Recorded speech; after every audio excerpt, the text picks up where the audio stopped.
Where the Sidewalk Ends. The Poems and Drawings of Shel Silverstein.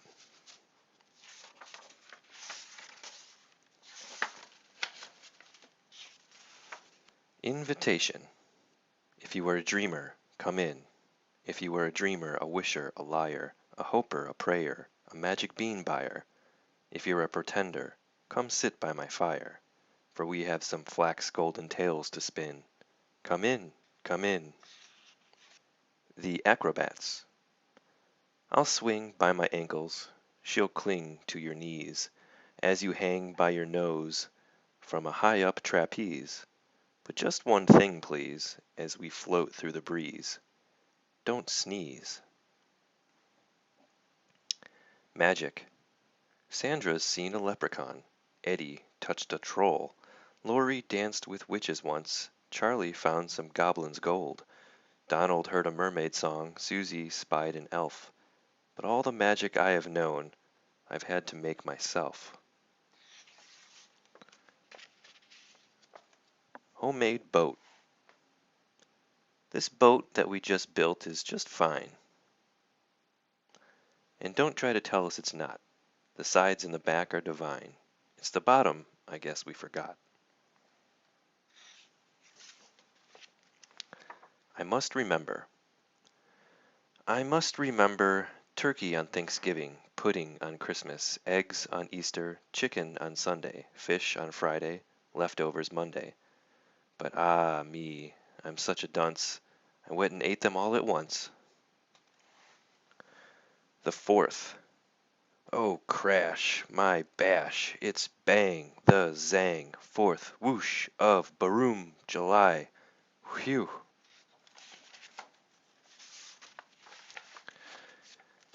Ickle me, pickle me, tickle me too. Ickle me, pickle me, tickle me too. Went for a ride in a flying shoe. Hooray, what fun! It's time we flew, said Ickle me, pickle me, tickle me too. Ickle was captain and Pickle was crew, and Tickle served coffee and mulligan stew. As higher and higher and higher they flew, Ickle me, pickle me, tickle me too. Ickle me, pickle me, tickle me too, over the sun and beyond the blue. Hold on, stay in, I hope we do, cried Ickle me, pickle me, tickle me too. Ickle me, pickle me, tickle me too, never returned to the world they knew. And nobody knows what's happened to dear Ickle me, pickle me, tickle me too. Captain Hook. Captain Hook must remember not to scratch his toes. Captain Hook must watch out and never pick his nose. Captain Hook must be gentle when he shakes your hand. Captain Hook must be careful openin' sardine cans. And playing tag and pouring tea and turning pages of his book. Lots of folks I'm glad I ain't, but mostly Captain Hook. Hug-o-war.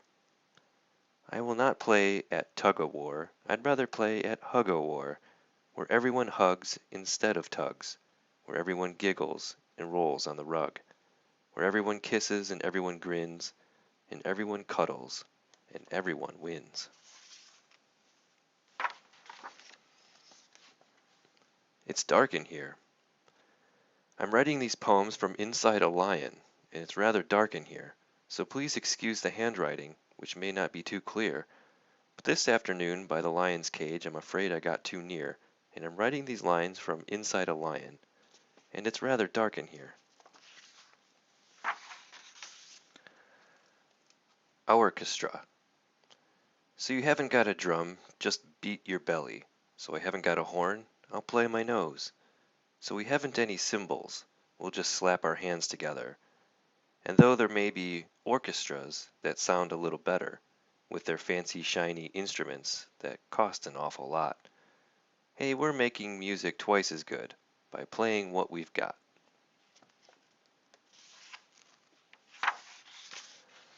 Flag. 1 stars for Alaska, 1 stars for Nebraska, 1 stars for North Dakota, 1 stars Minnesota. There are lots of other stars, but I forget which ones they are. Colors. My skin is kind of sort of brownish, pinkish, yellowish, white. My eyes are grayish, bluish, green, but I'm told they look orange in the night. My hair is reddish, blondish brown, but it's silver when it's wet, and all the colors I am inside have not been invented yet. The loser. Mama said I'd lose my head if it wasn't fastened on. Today I guess it wasn't, 'cause while playing with my cousin it fell off and rolled away, and now it's gone. And I can't look for it, 'cause my eyes are in it, and I can't call to it, 'cause my mouth is on it. Couldn't hear me anyway, 'cause my ears are on it. Can't even think about it, 'cause my brain is in it. So I guess I'll sit down on this rock and rest for just a minute.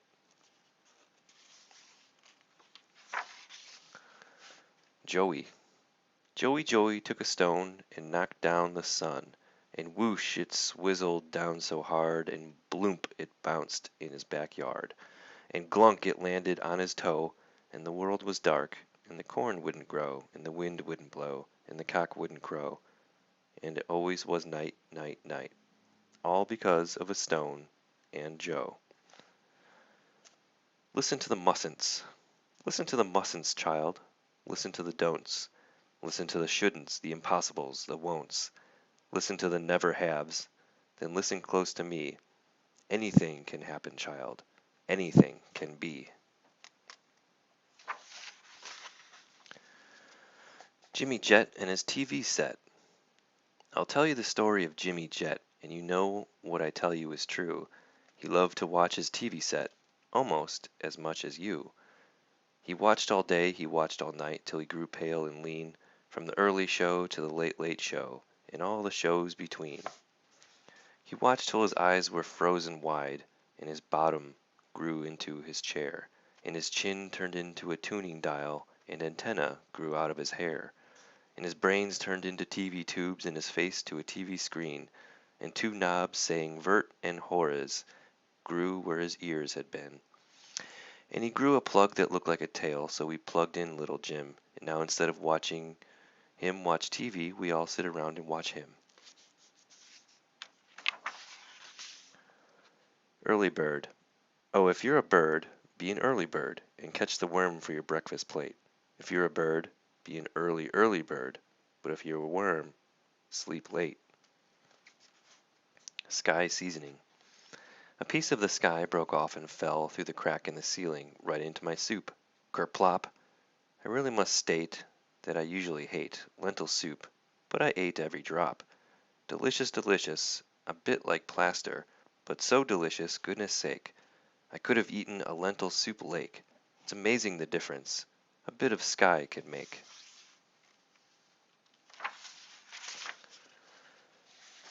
The Farmer and the Queen. She's coming, the farmer said to the owl. Oh, what shall I do? Shall I bow when she comes? Shall I twiddle my thumbs? The owl asked, Who? The queen, the royal queen, she'll pass the farm today. Shall I salute? He asked the horse. The horse said nay. Shall I give her a gift? He asked the wren. A lovely memento for her to keep. An egg or a peach or an ear of corn. The wren said, cheap. But should I curtsy or should I cheer? Oh, here's her carriage now. What should I do? He asked the dog. The dog said, bow. And so he did, and so she passed. Oh, tra-la-la-la-la. She smiled, she did. He told the sheep said, bah. Pancake? Who wants a pancake, sweet and piping hot? Good little Grace looks up and says, I'll take the one on top. Who else wants a pancake, fresh off the griddle? Terrible Teresa smiles and says, I'll take the one in the middle. Smart. My dad gave me $1 bill, 'cause I'm his smartest son, and I swapped it for 2 shiny quarters, 'cause 2 is more than 1. Then I took the quarters and traded them to Lou for 3 dimes. I guess he didn't know that 3 is more than 2. And then along came old blind Bates, and just 'cause he can't see, he gave me 4 nickels for my 3 dimes, and 4 is more than 3. And I took the nickels to Hiram Coombs down at Seed Feed store, and the fool gave me 5 pennies for them, and 5 is more than 4. And then I went and showed my dad, and he got red in the cheeks and closed his eyes and shook his head, too proud of me to speak. Us. Me and him and me, were always together, as you can see. I wish he'd leave, so I'd be free. I'm getting a little bit tired of he. And he may be a bit bored with me. On movies and ladies we cannot agree. I like to dance, he loves to ski. He likes the mountains, I love the sea. I like hot chocolate, he wants his tea. I want to sleep, he has to pee. He's meaner and duller and fatter than me. But I guess there's worse things we could be. Instead of two, we could be three. Me and him and me. I'm making a list. I'm making a list of the things I must say for politeness, and goodness and kindness and gentleness, sweetness and rightness. Hello, pardon me, how are you? Excuse me, bless you. May I? Thank you, goodbye. If you know some that I forgot, please stick them in your eye. Me and my giant. I have a friend who is a giant, and he lives where the tall weeds grow. He's high as a mountain and wide as a barn, and I only come up to his toe, you know. I only come up to his toe. When the daylight grows dim, I talk with him, way down in the marshy sands, and his ear is too far away to hear, but still he understands. He stands, I know he understands. For we have a code called the Scratch Tap Code, and here is what we do. I scratch his toe, once means hello, and twice means how are you. 3 means does it look like rain? 4 times means don't cry. 5 times means I'll scratch you a joke. And 6 times means goodbye, goodbye. 6 times means goodbye. And he answers me by tapping his toe. Once means hello, friend. 2 taps means it's very nice to feel your scratch again. 3 taps means it's lonely here, with my head in top of the sky. 4 taps means today an eagle smiled as she flew by. 5 taps means oops, I just bumped my head against the moon. 6 taps, sigh, and 7 means bye. And 8 means come back soon, soon, soon. 8 means come back soon. And then I scratch 1,000 times and he taps with a bippity bim, and he laughs so hard he shakes the sky. That means I'm tickling him.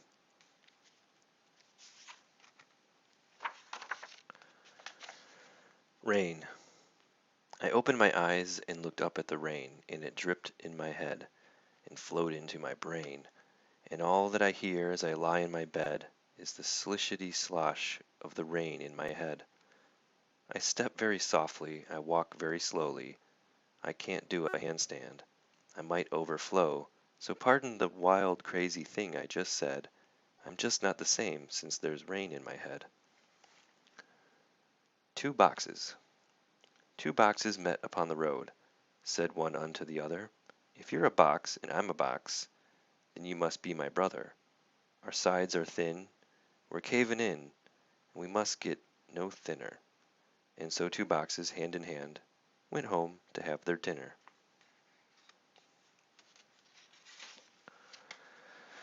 True story. This morning I jumped on my horse and went out for a ride, and some wild outlaws chased me, and they shot me in the side.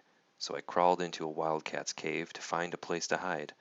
But some pirates found me sleeping there, and soon they had me tied to a pole and built a fire under me. I almost cried, till a mermaid came and cut me loose and begged me to be my bride.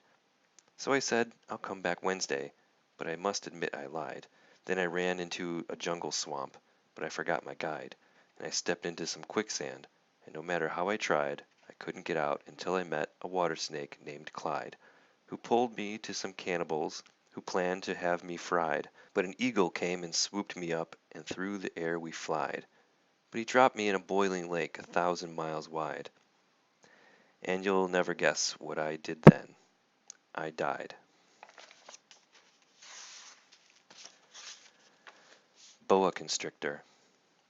Oh, I'm being eaten by a boa constrictor. A boa constrictor, a boa constrictor. I'm being eaten by a boa constrictor. And I don't like it, one bit.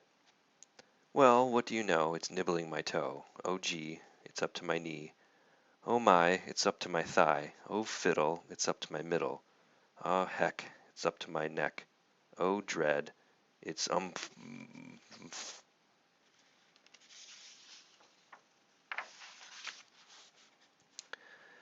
Hector the Collector.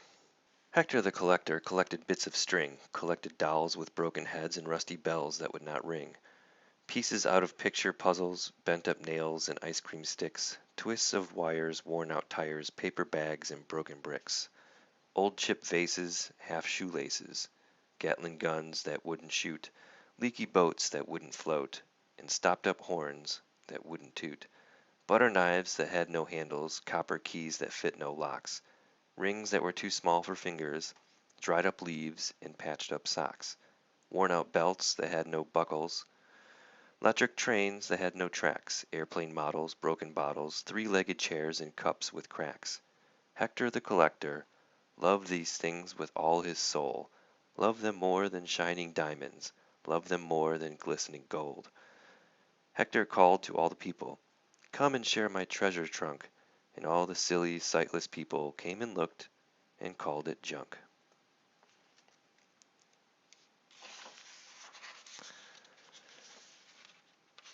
Invention.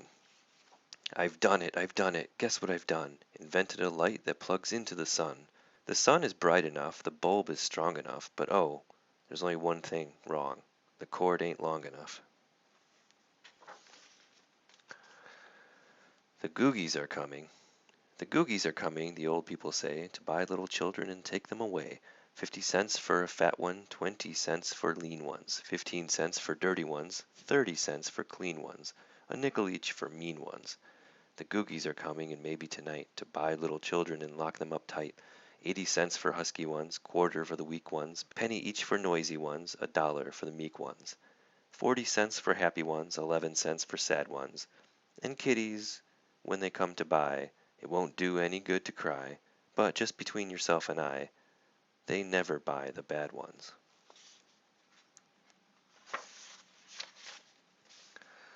For sale. One sister for sale, one sister for sale, one crying and spying young sister for sale. I'm really not kidding, so who'll start the bidding? Do I hear a dollar, a nickel, a penny? Oh, isn't there any? One kid who will buy this old sister for sale, this crying and spying young sister for sale? Sleeping sardines. I'm tired of eating just beans, says I, so I opened a can of sardines. But they started to squeak. Hey, we're trying to sleep. We were snuggled up tight till you let in the light. You big silly sap, let us finish our nap. Now close up the lid. So that's what I did. Will somebody please pass the beans? 1 inch tall. If you were only 1 inch tall, you'd ride a worm to school. The teardrops of a crying ant would be your swimming pool. A crumb of cake would be a feast, and last you 7 days at least. A flea would be a frightening beast, if you were 1 inch tall. If you were only 1 inch tall, you'd walk beneath the door, and it would take about a month to get down to the store. A bit of fluff would be your bed. You'd swing upon a spider's thread, and wear a thimble on your head, if you were 1 inch tall. You'd surf across the kitchen sink upon a stick of gum. You couldn't hug your mama, you'd just have to hug her thumb. You'd run from people's feet in fright. To move a pen would take all night. This poem took 14 years to write, 'cause I'm just 1 inch tall.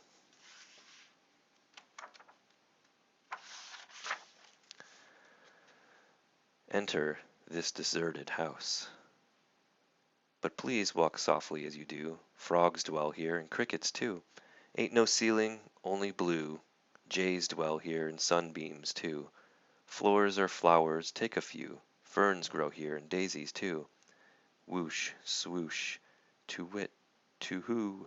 Bats dwell here, and hoot owls too. Ha ha ha, hee hee, hoo hoo. Gnomes dwell here, and goblins too. And, my child, I thought you knew, I dwell here, and so do you.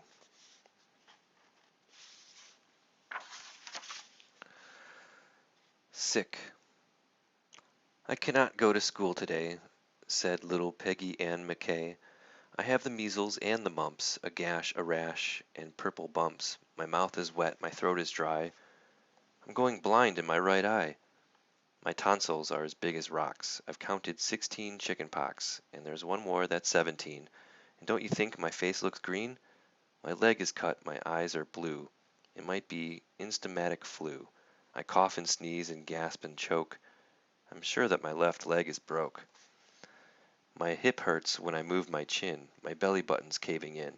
My back is wretched, my ankle's sprained, my appendix pains each time it rains. My nose is cold, my toes are numb. I have a sliver in my thumb. My neck is stiff, my voice is weak, I hardly whisper when I speak. My tongue is filling up my mouth. I think my hair is falling out. My elbow's bent, my spine ain't straight, my temperature is 108. My brain is shrunk, I cannot hear. There is a hole inside my ear. I have a hangnail, and my heart is what? What's that? What's that you say? You say today is Saturday. Goodbye, I'm going out to play. Upstairs. There's a family of wrens who live upstairs, upstairs, upstairs, upstairs, inside my hat, all cozy in my hair, my hair, my hair. I've moved a dozen times and still they're there, they're there, they're there. I'd like to get away from them, but where, but where, but where? This hat just isn't big enough to share, to share, to share. But now I see you're bored and you don't care, don't care, don't care about the wrens who live inside my hair, my hair, my hair. The garden. Old man Simon planted a diamond, grew hisself a garden, the likes of none. Sprouts all growin', comin' up glowin', fruit of jewels all shinin' in the sun. Colors of the rainbow, see the sun and rain grow, sapphires and rubies on ivory vines, grapes of jade just ripening in the shade, just ready for the squeezin' into green jade wine. Pure gold corn there, blown in the warm air, old crow nibblin' on the amethyst seeds. In between the diamonds, old man Simon crawls about pullin' out platinum weeds, pink pearl berries, all you can carry. Put 'em in a bushel and haul 'em into town. Up in the tree there's opal nuts and gold pears. Hurry quick, grab a stick and shake some down. Take a silver tater, emerald tomater, fresh plump coral melons hangin' in reach. Old man Simon, diggin' in his diamonds, stops and rests and dreams about one real peach. Jumping rope. This started out as a jumping rope. You probably think that I'm a dope. But this started out as a jumping rope. Now I fear there is no hope. But this started out as a jumping rope. Who? Who can kick a football from here out to Afghanistan? I can. Who fought tigers in the street while all the policemen ran and hid? I did. Who will fly and have X-ray eyes and be known as the man no bullet can kill? I will. Who can sit and tell lies all night? I might. Ridiculous Rose. Her mamma said, "Don't eat with your fingers." "Okay," said Ridiculous Rose. So she ate with her toes.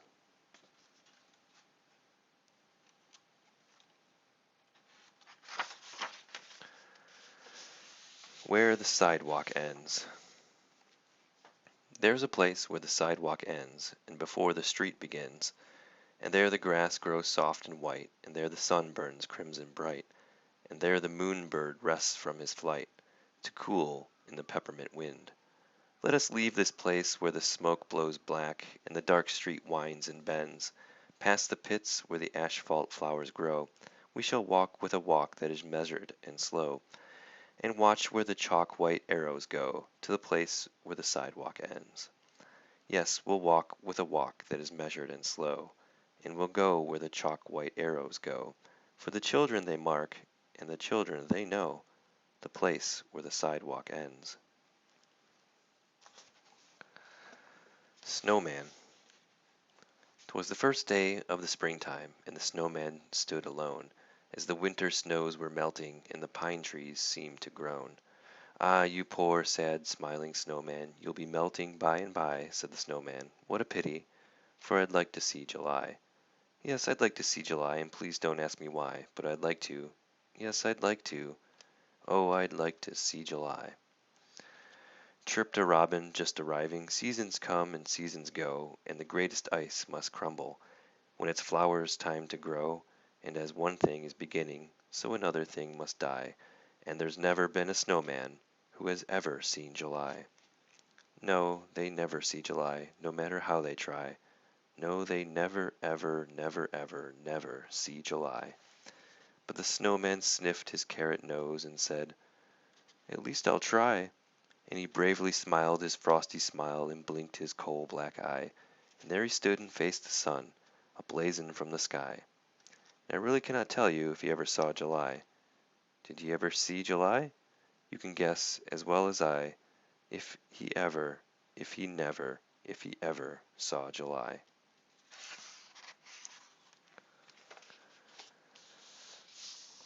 The Crocodile's Toothache.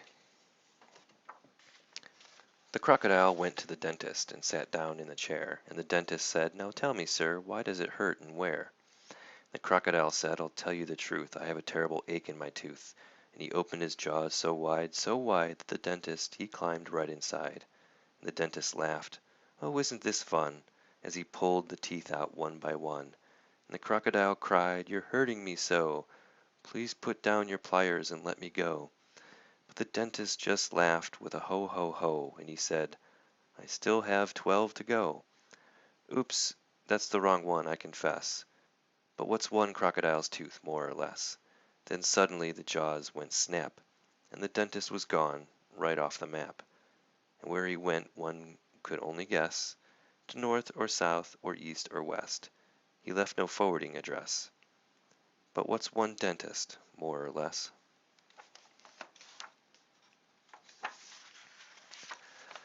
Thumbs. Oh, the thumbsucker's thumb may look wrinkled and wet, and withered and white as the snow, but the taste of a thumb is the sweetest taste yet, as only we thumbsuckers know. Wild boar. If you tell me the wild boar has 20 teeth, I'll say, "Why, sure." Or say that he has 33, that number's quite all right with me. Or scream that he has 99, I'll never say that you are lying. For the number of teeth in a wild boar's mouth is a subject I'm glad I know nothing about. Lester. Lester was given a magic wish by the goblin who lives in the banyan tree, and with his wish he wished for 2 more wishes. So now instead of just 1 wish, he cleverly had 3, and with each one of these he simply wished for 3 more wishes, which gave him 3 old wishes plus 9 new, and with each of these 12 he slyly wished for 3 more wishes, which added up to 46, or is it 52? Well, anyway, he used each wish to wish for more wishes till he had 5,007,018,034, and then he spread them on the ground and clapped his hands and danced around, and skipped and sang and then sat down and wished for more, and more and more. They multiplied, while other people smiled and cried, and loved and reached and touched and felt. Lester sat amidst his wealth, stacked mountain high like stacks of gold, sat and counted, and grew old. And then one Thursday night they found him, dead, with his wishes piled around him. They counted the lot, and found that not a single one was missing, all shiny and new. Here, take a few, and think of Lester as you do. In a world of apples and kisses and shoes, he wasted his wishes on wishing.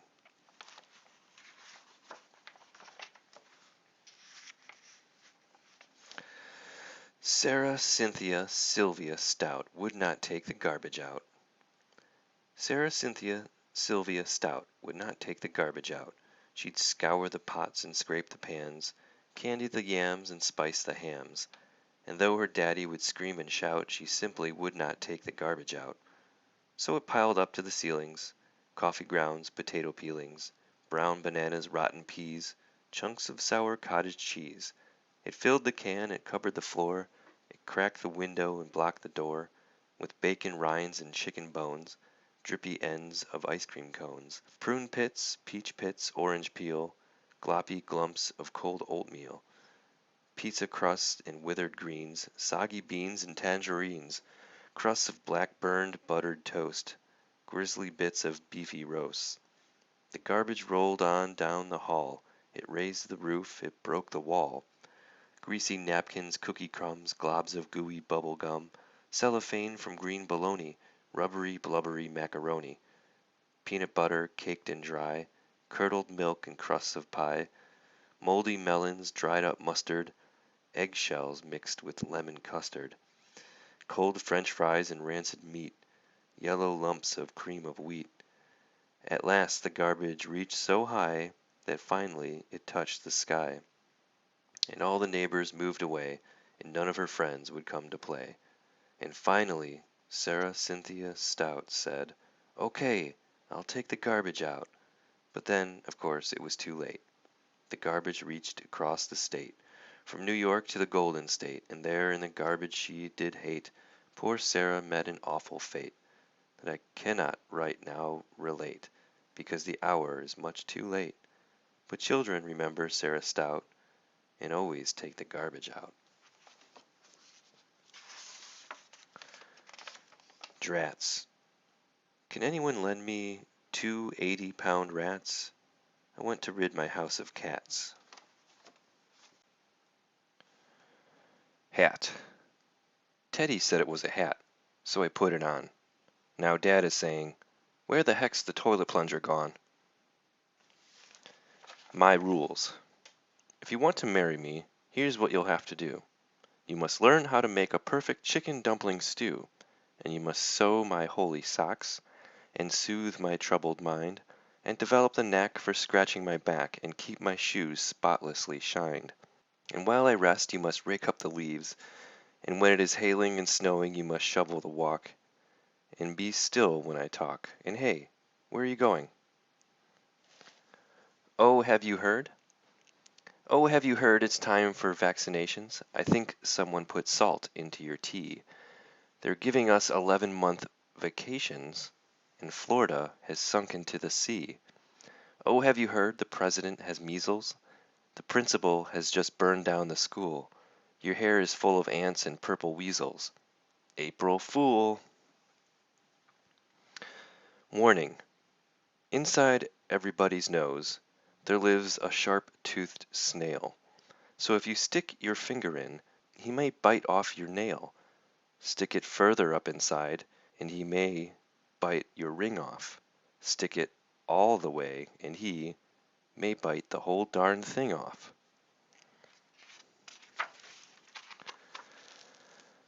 The Unicorn. A long time ago, when the earth was green, and there was more kinds of animals than you've ever seen, and they run around free while the world was being born, and the loveliest of all was the unicorn. There was green alligators and long-necked geese. There was humpy bumpy camels and chimpanzees. There was cats and rats and elephants, but sure as you were born, the loveliest of all was the unicorn. But the Lord seen some sinning, and it caused him pain. He says, "Stand back, I'm gonna make it rain." He says, "Hey, brother Noah, I'll tell ya what you do. Go and build me a floatin' zoo. And you take 2 alligators and a couple of geese, 2 humpy bumpy camels and 2 chimpanzees. Take 2 cats and rats and elephants. But sure as you're born, Noah, don't you forget my unicorn." Now Noah was there, and he answered the callin', and he finished up the ark just as the rain started fallin'. He marched in the animals 2 by 2, and he called out as they went through, "Hey Lord, I got your 2 alligators and your couple of geese, your humpy bumpy camels and your 2 chimpanzees. Got your cats and rats and elephants, but Lord, I'm so forlorn, 'cause I just don't see no unicorn." Old Noah looked out through the drivin' rain, but the unicorns were hidin', playin' silly games. They were kickin' and splashin' in the misty morn. Oh, them silly unicorn. Then the goat started goatin', and the snake started snakin', the elephant started elephantin', and the boat started shakin'. The mouse started squeakin', and the lion started roarin', and everybody's aboard but the unicorn. I mean, the green alligators and the long-necked geese, the humpy-bumpy camels and the chimpanzees. Noah cried, "Close the door, 'cause the rain is pourin', and we just can't wait for them unicorn." Then the ark started movin', and it drifted with the tide, and the unicorns looked up from the rock and cried, and the water came up and sort of floated them away. And that's why you've never seen a unicorn to this day. You'll see a lot of alligators and a whole mess of geese. You'll see humpy-bumpy camels and lots of chimpanzees. You'll see cats and rats and elephants. But sure as you're born, you're never gonna see no unicorn. Treehouse. A treehouse, a free house, a secret you and me house.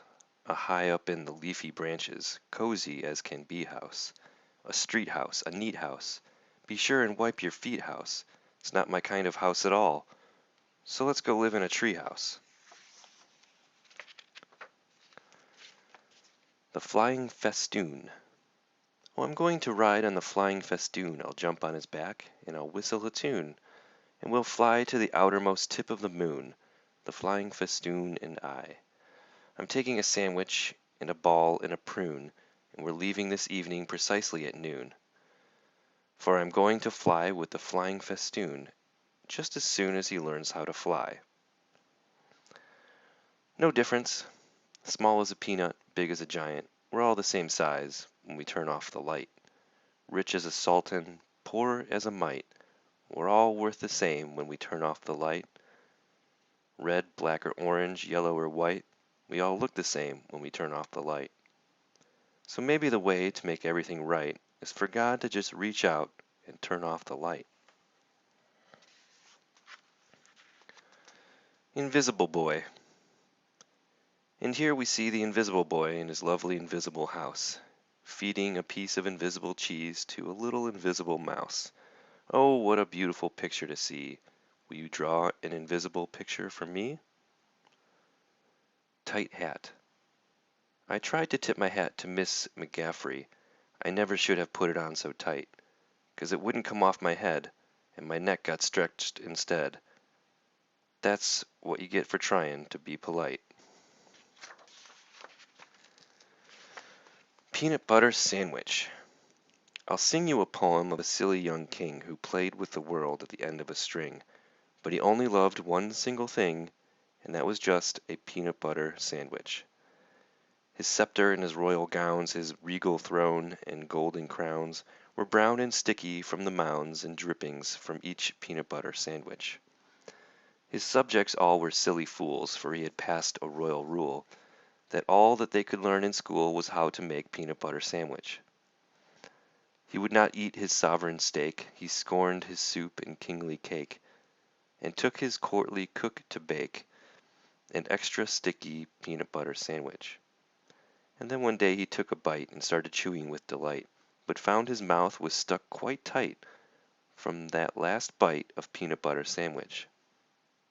His brother pulled, his sister pried, the wizard pushed, his mother cried, "My boy's committed suicide from eating his last peanut butter sandwich."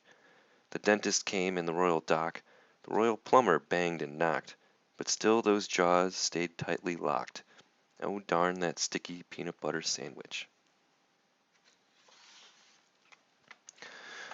The carpenter he tried with pliers, the telephone man tried with wires, the firemen they tried with fire, but couldn't melt that peanut butter sandwich. With ropes and pulleys, drills and coil, with steam and lubricating oil, for 20 years of tears and toil they fought that awful peanut butter sandwich. Then all his royal subjects came, they hooked his jaws with grappling chains, and pulled both ways with might and main against that stubborn peanut butter sandwich. Each man and woman, girl and boy, put down their plows and pots and toys, and pulled until crack! Oh joy! They broke right through that peanut butter sandwich. A puff of dust, a screech, a squeak, the king's jaw opened with a creak. And then, in voice so faint and weak, the first words that they heard him speak were, "How about a peanut butter sandwich?" Lazy Jane. Lazy, lazy, lazy, lazy, lazy, lazy Jane. She wants a drink of water, So she waits and waits and waits and waits and waits for it to rain.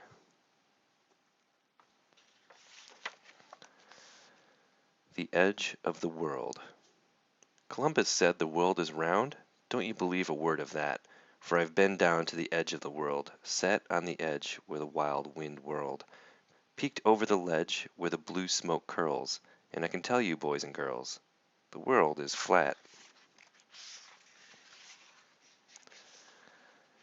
Santa and the Reindeer. This is the hour, said Santa Claus, the bells ringing merrily. Then on his back he slung his pack, and into the sleigh climbed he. On Dancer, on Prancer, on Donner and Blitzen, on Comet and Cupid, cried he. And all the reindeers leaped but one, and that one stood silently. He had pulled the sleigh for 1,000 years, and never a word spoke he. Now he stood in the snow, and he whispered low, "Oh, what do you have for me?" "I have games and toys for girls and boys," said Santa cheerily. The reindeer stood as if made of wood. "But what do you have for me?" "The socks are hung, the bells are rung," cried Santa desperately. The reindeer winked at a falling star. "But what do you have for me?" Then Santa reached into his beard, and he found a tiny flea, and he put it into the reindeer's ear, and the reindeer said, "For me? Oh, gee!" And into the blue away they flew with the flea. And the moral of this Yuletide tale, you know as well as me. The Toucan. Tell me who can catch a toucan? Lou can. Just how few can ride the toucan? Two can.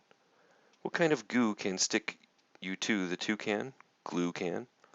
Who can write some more about the toucan? You can. The planet of Mars. On the planet of Mars, they have clothes just like ours, and they have the same shoes and same laces, and they have the same charms and same graces, and they have the same heads and same faces, but not in the very same places.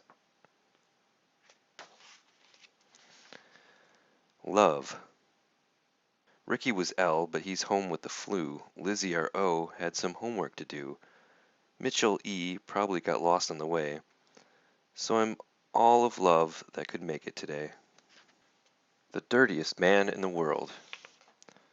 Oh, I'm Dirty Dan, the world's dirtiest man. I never have taken a shower. I can't see my shirt, it's so covered with dirt, and my ears have enough to grow flowers. But the water is either a little too hot, or else it's a little too cold. I'm musty and dusty and patchy and scratchy and mangy and covered with mold. But the water is always a little too hot, or else it's a little too cold. I live in a pen with 5 hogs and a hen, and 3 squizzly lizards who creep in my bed, and they itch as I squirm and I twitch in the cruddy old sheets that I sleep in. If you look down my throat with a flashlight, you'd note that my insides are coated with rust. I creak when I walk, and I squeak when I talk, and each time I sneeze I blow dust. The thought of a towel and some soap makes me howl, and when people have something to tell me, they don't come and tell it, they stand back and yell it, and I think they're afraid they might smell me. The bedbugs that leap on me sing me to sleep, and the garbage flies buzz me awake. They're the best friends I've found, and I fear they might drown, so I never go too near a lake. Each evening at 9, I sit down to dine with the termites who live in my chair, and I joke with the bats and have intimate chats with the cooties who crawl through my hair. I'd brighten my life if I just found a wife, but I fear that that will never be. Until I can find a girl, gentle and kind, with a beautiful face and a sensitive mind, who sparkles and twinkles and glistens and shines, and who's almost as dirty as me.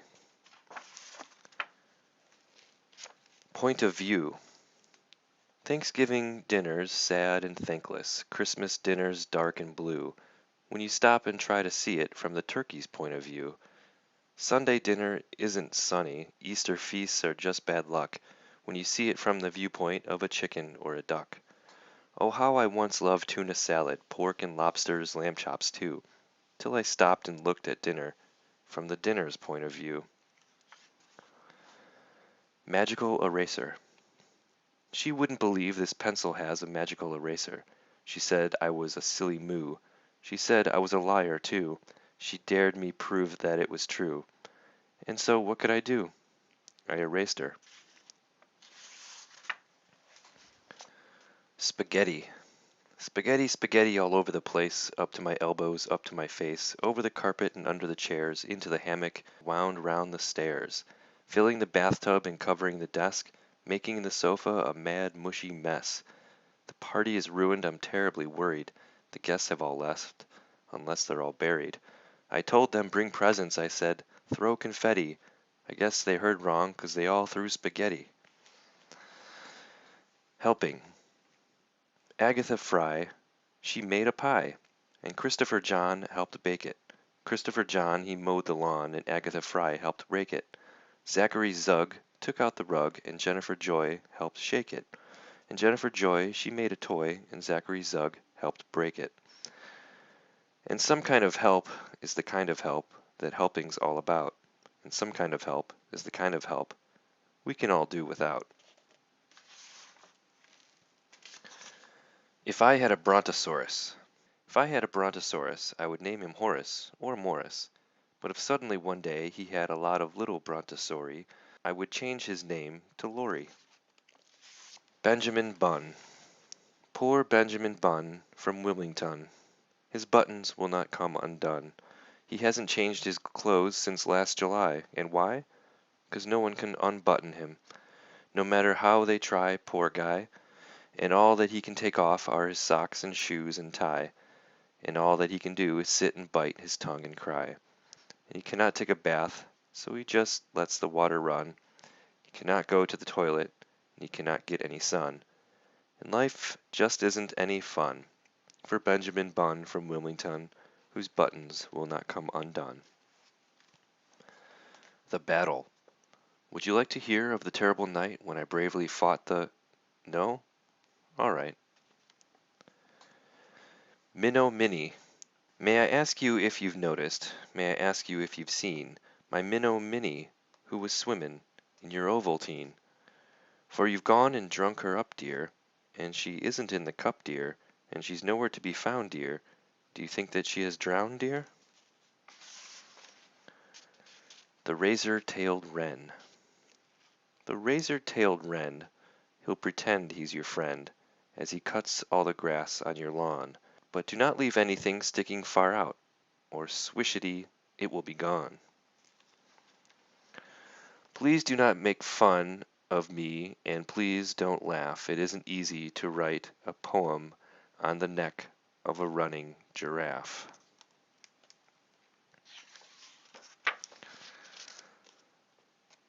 The Bloath. In the undergrowth there dwells a Bloath, who feeds upon poets and tea. Luckily, I know this about him, while he knows almost nothing of me. The Yippee-Yuck.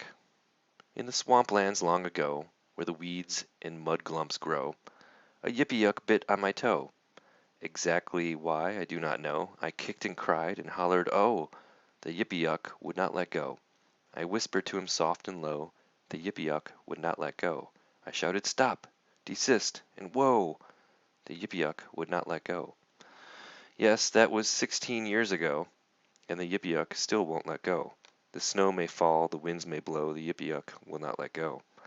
The snow may melt, the grass may grow, the Yippee-Yuck will not let go. I drag him round each place I go, this Yippee-Yuck won't let go. And now, my child, at last you know exactly why I walk so slow. What's in the sack? What's in the sack? What's in the sack? Is it some mushrooms, or is it the moon? Is it love letters or downy goose feathers, or maybe the world's most enormous balloon? What's in the sack? That's all they ask me. Could it be popcorn or marbles or books? Is it 2 years' worth of your dirty laundry, or the biggest old meatball that's ever been cooked? Does anyone ask me, hey, when is your birthday?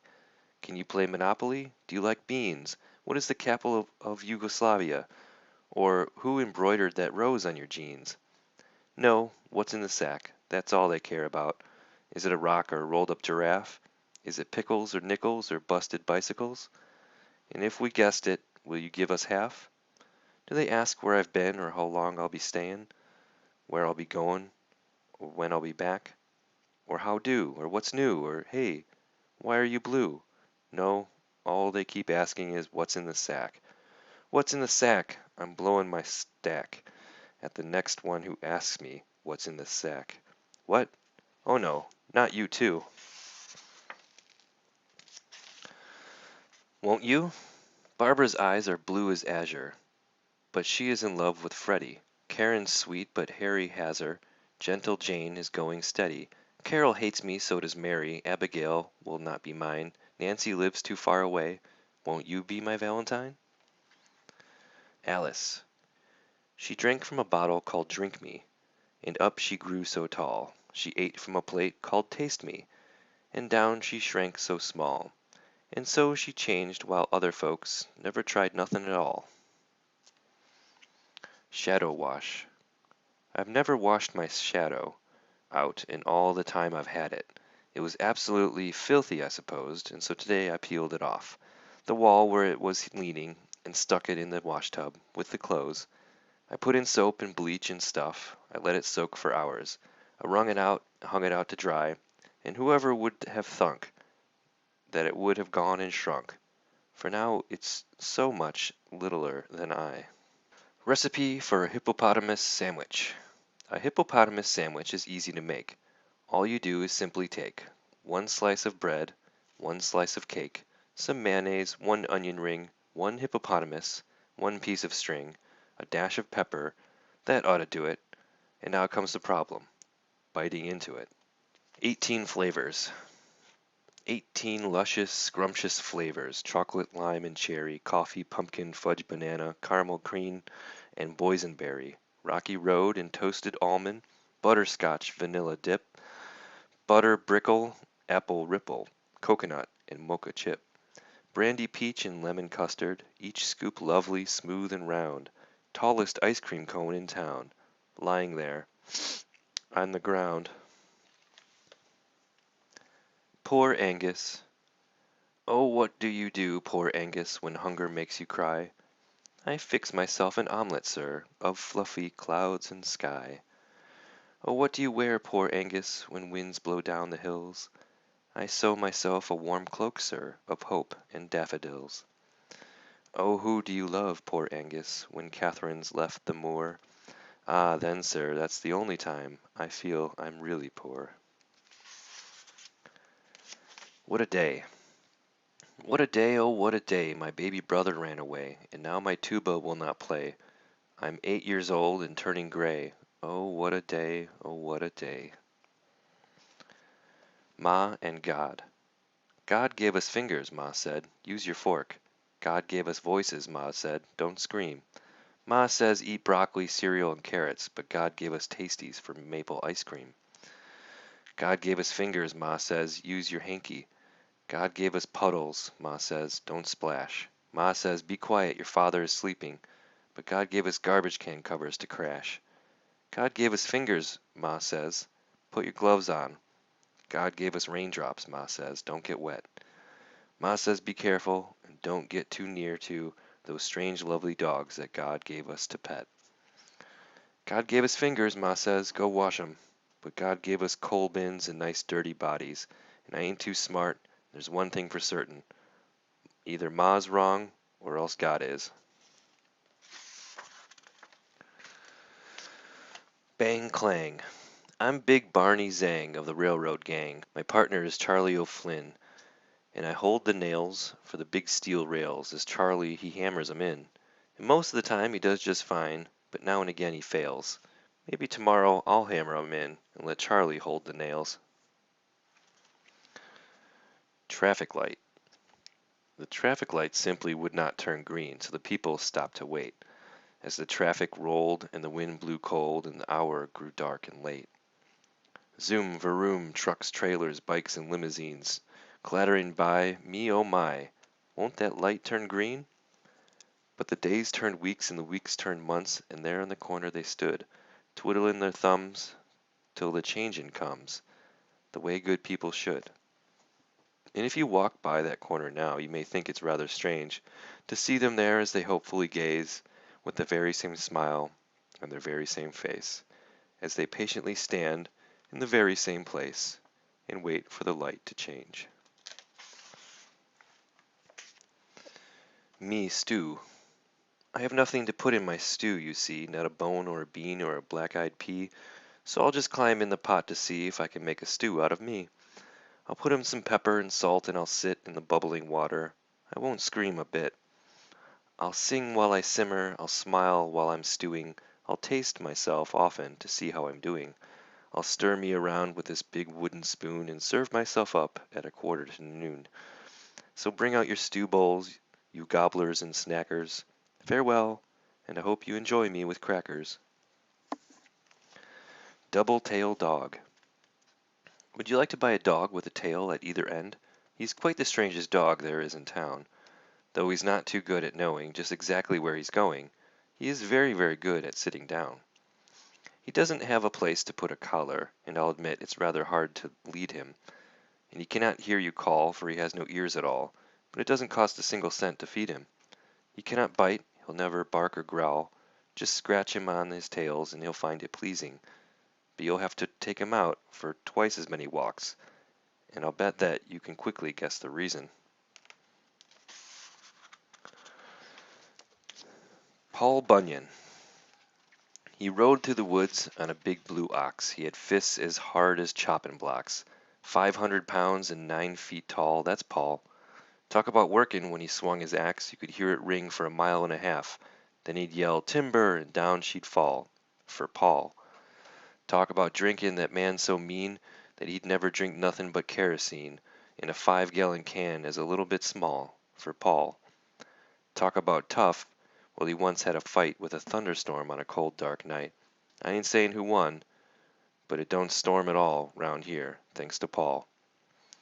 He was 90 years old when he said with a sigh, "Think I'm gonna lie down and die, 'cause sunshine and sorrow, I've seen it all," says Paul. He says there ain't no man alive can kill me, and ain't no woman round can thrill me, and I think heaven just might be a ball, says Paul. So he died, and we cried. It took 18 men just to bust the ground. It took 24 more to lower him down. And we covered him up, and we figured that was all for Paul. But late one night the trees started shaking, the dogs started howling, the earth started quaking, and out of the ground, with a "Hi, y'all," came Paul. He shook the dirt from off his clothes, he scratched his butt, and he wiped his nose. "You know, being dead wasn't no fun at all," says Paul. He says, "Up in heaven they got harps on their knees, they got clouds and wings, but they got no trees. I don't think that's much of a heaven at all," says Paul. So he jumps on his ox with a "Fare thee well," he says, "I'll find out if they's trees in hell," and he rode away, and that was all we never seen of Paul. But the next time you hear a "timber" yell that sounds like it's comin' from the pits of hell, then a weird and devilish ghostly wail like somebody choppin' on the devil's tail, then a shout, a call, a crash, a fall, that ain't no mortal man at all. That's Paul. Dancing Pants. And now for the dancing pants, doing their fabulous dance. From the seat of the pleat, they will bounce to the beat, with no legs inside them and no feet beneath. They'll whirl and twirl and jiggle and prance, so just start the music and give them a chance. Let's have a big hand for the wonderful, marvelous, super sensational, utterly fabulous, talented dancing pants. I won't hatch. Oh, I am a chickie who lives in an egg, but I will not hatch, I will not hatch. The hens they all cackle, the roosters all beg, but I will not hatch, I will not hatch. For I hear all the talk of pollution and war, as the people all shout and the airplanes roar. So I'm staying in here where it's safe and it's warm, and I will not hatch. With his mouth full of food. Milford Dupree, though he knew it was rude, talked with his mouth full of food. He never would burp or walk out in the nude, but he talked with his mouth full of food. His mother said, "Milford, it's crude and it's lewd to talk with your mouth full of food. Why, even the milk cow who'd mooed as she chewed never mooed with her mouth full of food. And the cuckoo would never have ever cuckooed if he cooed with his mouth full of food. His dad said, "Get married or go get tattooed, but don't talk with your mouth full of food. If it was a crime, you would surely get sued if you talked with your mouth full of food. Why, just like an animal, you should be zooed as you talk with your mouth full of food. For you know we're all put in a terrible mood when you talk with your mouth full of food." They pleaded and begged. He just giggled and chewed and laughed with his mouth full of food. And all they advised him he simply pooh-poohed. He pooh-poohed with his mouth full of food. So they sent for the gluer and had his mouth glued, 'cause he talked with his mouth full of food. Now instead of good morning, he says, "New mornin'. I wouldn't talk with my mouth for a foog." My hobby. When you spit from the 26th floor and it floats on the breeze to the ground, does it fall upon hats, or on white Persian cats, or on heads with a pitty-pat sound? I used to think life was a bore, but I don't feel that way anymore, as I count up the hits, as I smile as I sit, as I spit from the 26th floor. Instructions. If you should ever choose to bathe an armadillo, use 1 bar of soap and a whole lot of hope, and 72 pads of Brillo. The worst. When singing songs of scariness, of bloodiness and hairiness, I feel obligated at this moment to remind you of the most ferocious beast of all, 3,000 pounds and 9 feet tall, the glurpy slurpy skagagrawl, who's standing right behind you.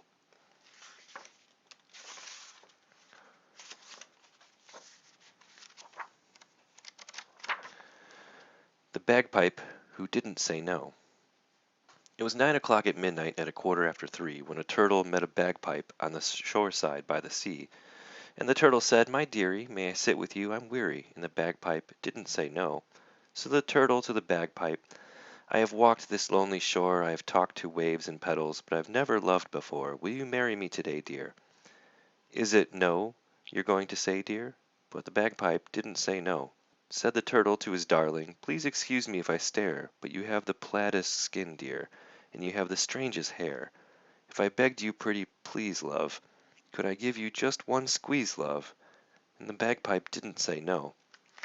Said the turtle to the bagpipe, "Ah, you love me, then confess. Let me whisper in your dainty ear, and hold you to my chest." And he cuddled her and teased her, and so lovingly he squeezed her.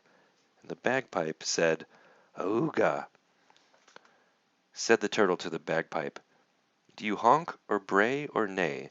For auga, when you're kissed, is such a heartless thing to say. Is it that I have offended? Is it that our love is ended?" And the bagpipe didn't say no. Said the turtle to the bagpipe, "Shall I leave you, darling wife? Shall I waddle off to woedom? Shall I crawl out of your life? Shall I move, depart, and go, dear? Oh, I beg you, tell me, no, dear." But the bagpipe didn't say no. So the turtle crept off crying, he ne'er came back no more, and he left the bagpipe lying on the smooth and sandy shore. And some night when tide is low there, just walk up and say, "Hello there," and politely ask the bagpipe if this story's really so. I assure you, darling children, that the bagpipe won't say no. The longest nose in the world belongs to Miss Betsy Blue Bonnet, who lets me write things on it. Rudy Felsch. Rudy Felsch knows how to belch better than anyone ever did. Margot says that Rudy Felsch is a nasty, vulgar kid. Some day he will go to hell or jail or Canada, but now, every night I pray that first Rudy Felsch will show me how. Fred? From out of the cold Caribbean into the desert Libyan, there crawled a strange amphibian, and we shall call him Fred. You say, let's call him Ted, or maybe Lou, or Jed, but I want to call him Fred. You like Maurice instead, or Barnaby, or Red, or Lucifer, or Ned. Well, anyway, he's dead. The Long-Haired Boy. There was a boy in our town with long hair, I mean really long hair, and everybody pointed at him, and laughed at him, and made fun of him. and when he walked down the street the people would roar and stick their tongues out and make funny faces and run in and slam their door and shout at him from the window until he couldn't stand it any more. So he sat down and cried till his whole body shook. Pretty soon his hair shook too, and it flapped and flapped, and he lifted and flew. Straight up in the air like a helicopter, Jenny Ricks saw him and dropped her, knitting and screaming, "It's a flying kid!" Lukey Hastings ran and hid under Old Man Merrill's car. Miss Terence fainted. Henry Quist tried to shoot him down but missed. "I thought he was a crow," he said, and round he sailed all through the day, smiling in the strangest way, with the wind in his hair and the sun in his eyes. We saw him swoop and bank and rise. He brushed the treetops and skimmed the grass on Yerby's lawn and almost crashed right into Hanson's silo, but zoomed up in time and almost hit the courthouse. Old Man Cooley bit right through his napkin when he saw a kid fly through the dinner door and out of the window, tipping the ladder where Smokey was painting. He almost had a heart attack. He clung to a rafter. The kid flew on, us running after, cheering and sweating and screaming hooray. Mayor Lowley shouted, "Hey, come down here, kid, we'd like to say how proud of you we are today. Whoever thought our little town would have such a hero in it? So I'd like to proclaim this day, hey kid, will you please come down here for just a minute?" But the flying kid did not come down. He treaded air above the town, sort of crying and looking down at all of us here on the ground. Then up he flew, up into the clouds, flapping and flying so far and high, out past the hills and into the sky, until a tiny speck against the sun was all we could see of him. Then he was gone. Band-Aids. I have a Band-Aid on my finger, one on my knee, and one on my nose. One on my heel and two on my shoulder, 3 on my elbow and 9 on my toes. 2 on my wrist, 1 on my ankle, 1 on my chin and 1 on my thigh, 4 on my belly and 5 on my bottom, 1 on my forehead and 1 on my eye, 1 on my neck, and in case I might need 'em, I have a full box full of 35 more, but oh, I do think it's sort of a pity I don't have a cut or a sore. Dreadful. Someone ate the baby. It's rather hard to say. Someone ate the baby.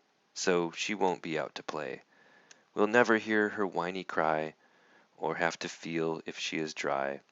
You'll never hear her asking why. Someone ate the baby. Someone ate the baby. It's absolutely clear. Someone ate the baby, 'cause the baby isn't here. We'll give away her toys and clothes and never have to wipe her nose. Dad says that's the way it goes. Someone ate the baby. Someone ate the baby. What a frightful thing to eat. Someone ate the baby, though she wasn't very sweet. It was a heartless thing to do. The policemen haven't got a clue. I simply can't imagine who would go and eat the baby. Skinny. Skinny McGinn was so terribly thin that while taking his bath Sunday night, out popped the plug and sloosh, swoosh, and glug glug, it washed Skinny right down the drain, out of sight. And where is our dear Skinny bathing tonight? In some underground pool down below? Or up there so high in that tub in the sky where all of the clean people go? The Land of Happy. Have you been to the Land of Happy, where everyone's happy all day? Where they joke and they sing of the happiest things and everyone's jolly and gay. There's no one unhappy and happy, there's laughter and smiles galore. I have been to the Land of Happy. What a bore. Pirate Captain Jim. Walk the plank, says Pirate Jim. But Captain Jim, I cannot swim. Then you must steer us through the gale. But Captain Jim, I cannot sail. Then down with the galley slaves you go. But Captain Jim, I cannot row. Then you must be the pirate's clerk. But Captain Jim, I cannot work. Then a pirate captain you must be. Thank you, Jim, says Captain Me. Fish? The little fish eats the tiny fish, the big fish eats the little fish, and so the biggest fish get fat. Do you know any folks like that?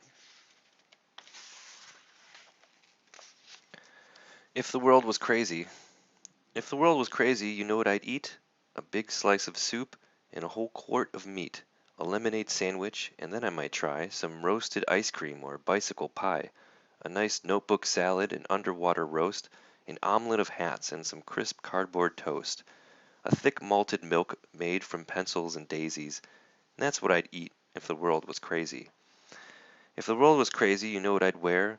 A chocolate suit and a tie of eclair, some marshmallow earmuffs, some licorice shoes, and I'd read a paper of peppermint news.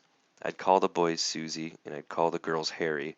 I'd talk through my ears, and I always would carry a paper umbrella for when it got hazy to keep in the rain if the world was crazy. If the world was crazy, you know what I'd do? I'd walk on the ocean and swim in my shoe. I'd fly through the ground, and I'd skip through the air. I'd run down the bathtub and bathe on the stair. When I met somebody, I'd say, "Goodbye, Joe," and when I was leaving, then I'd say, "Hello." And the greatest of men would be silly and lazy, so I would be king if the world was crazy. Stone telling. How do we tell if a window is open? Just throw a stone at it. Does it make a noise? It doesn't? Well, it was open. Now let's try another. Crash! It wasn't. Chester. Chester came to school and said, "Dern, I growed another head." Teacher said, "It's time you knowed. The word is grew instead of growed."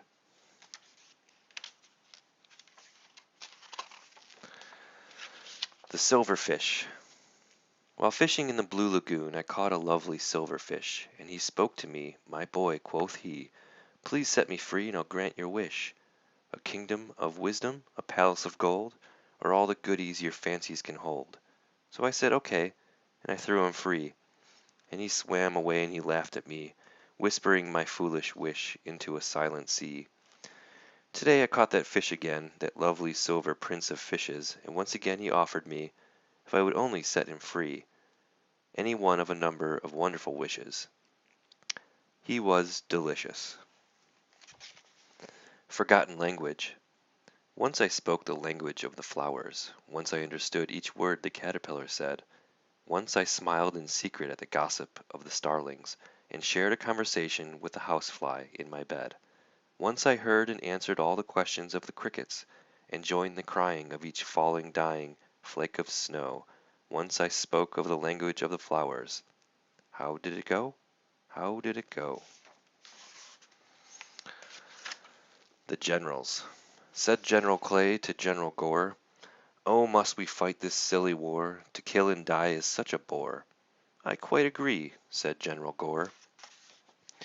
Said General Gore to General Clay, "We could go to the beach today, have some ice cream on the way." "A grand idea," said General Clay. Said General Clay to General Gore, "We'll build sand castles on the shore." Said General Gore, "We'll splash and play." "Let's leave right now," said General Clay. Said General Gore to General Clay, "But what if the sea is closed today? What if the sand's been blown away?" "A dreadful thought," said General Clay. So said General Gore to General Clay, "I've always feared the ocean's spray, and we may drown, it's true we may." "It chills my blood," says General Clay. Said General Clay to General Gore, "My bathing suit is slightly tore. We'd better go on with our war." "I quite agree," said General Gore. Then General Clay charged General Gore, as bullets flew and cannons roared, and now, alas, there is no more of General Clay or General Gore. Just me, just me. Sweet Marie, she loves just me. She also loves Maurice McGee. No, she don't, she loves just me. She also loves Louise Dupree. No, she don't, she loves just me. She also loves the willow tree. No, she don't, she loves just me. Poor, poor fool, why can't you see? She can love others and still love thee. Standing. Standing on my elbow with my finger in my ear, biting on a dandelion and humming kind of queer, while I watched a yellow caterpillar creeping up my wrist, I leaned on a tree and I said to me, "Why am I doing this?" The one who stayed. You should have heard the old men cry, you should have heard the biddies, when that sad stranger raised his flute and piped away the kiddies. Katie, Tommy, Meg, and Bob followed, skipping gaily, red-haired Ruth, my brother Rob, and little crippled Bailey. John and Niles and cousin Claire, dancin', spinnin', turnin', crossed the hills to God knows where, they never came returnin'. Crossed the hills to God knows where, the piper pranced a-leadin', each child in Hamlin town but me, and I stayed home unheedin'. My papa says that I was the blest, for if that music found me, I'd be witch-cast like all the rest. This town grows old around me, cannot say I did not hear that sound so haunting hollow. I heard it clear. I was afraid to follow. Melinda May. Have you heard of tiny Melinda May, who ate a monstrous whale? She thought she could, she said she would. She started in right at the tail, and everyone said, "You're much too small." But that didn't bother Melinda at all. She took little bites and she chewed very slow, just like a little girl should. And in 89 years she ate that whale because she said she would. The Little Blue Engine. The little blue engine looked up at the hill. His light was weak, his whistle was shrill. He was tired and small, and the hill was tall, and his face blushed red as he softly said, "I think I can, I think I can, I think I can." So he started up with a chug and a strain, and puffed and pulled with might and main, and slowly he climbed a foot at a time, and his engine coughed as he whispered soft, "I think I can, I think I can, I think I can." With a squeak and a creak and a toot and a sigh, with an extra hope and an extra try, he would not stop. Now he neared the top, and strong and proud he cried out loud, "I think I can, I think I can, I think I can." He was almost there when crash, smash, bash, he slid down and mashed into engine hash on the rocks below, which goes to show, if the track is tough and the hill is rough, thinking you can just ain't enough. Afraid of the dark. I'm Reginald Clark. I'm afraid of the dark, so I always insist on the light on, and my teddy to hug, my blankie to rub, my thumbie to suck or to bite on, and 3 bedtime stories, 2 trips to the toilet, 2 prayers, and 5 hugs from my mommy. I'm Reginald Clark. I'm afraid of the dark, so please do not close this book on me. Hungry Mungry. Hungry Mungry sat at supper, took his knife and spoon and fork, ate a bowl of mushroom soup, ate a slice of roasted pork, ate a dozen stewed tomatoes, 27 deviled eggs, 15 shrimps, 9 baked potatoes, 32 fried chicken legs, a shank of lamb, a boiled ham, 2 bowls of grits, some black-eyed peas, 4 chocolate shakes, 8 angel cakes, 9 custard pies with Munster cheese, 10 pots of tea, and after he had eaten all that he was able, he poured some broth on the tablecloth and ate the kitchen table. His parents said, "Oh, Hungry Mungry, stop these silly jokes." Mungry opened up his mouth and gulp, he ate his folks. And then he went and ate his house and the bricks and wood, and then he ate up all the people in the neighborhood. Up came 20 angry policemen shouting, "Stop and cease." Mungry opened up his mouth and gulp, he ate the police. Soldiers came with tanks and guns. Said Mungry, "They can't harm me." He just smiled and licked his lips and ate the U.S. Army. The president sent all his bombers. Mungry still was calm. He put his head back, gulped the planes, and gobbled up the bomb. He ate his town and ate the city, ate and ate and ate. And then he said, I'll eat the whole United States." And so he ate Chicago first and munched the water tower. And then he chewed on Pittsburgh, but he found it rather sour. He ate New York and Tennessee and all of Boston town, then drank the Mississippi River just to wash it down. And when he'd eaten every state, each puppy, boy, and girl, he wiped his mouth upon his sleeve and went to eat the world. He ate the Egypt pyramids and every church in Rome, and all the grass in Africa and all the ice in Nome. He ate each hill in green Brazil. Then, to make things worse, he decided for dessert he'd eat the universe.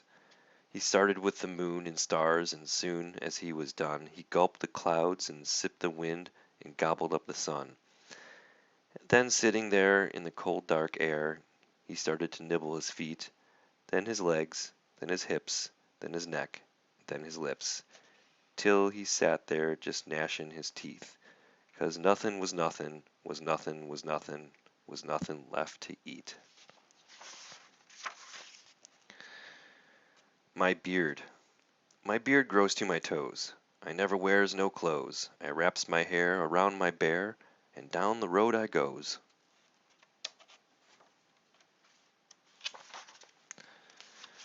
Mary. No one's hanging stockings up.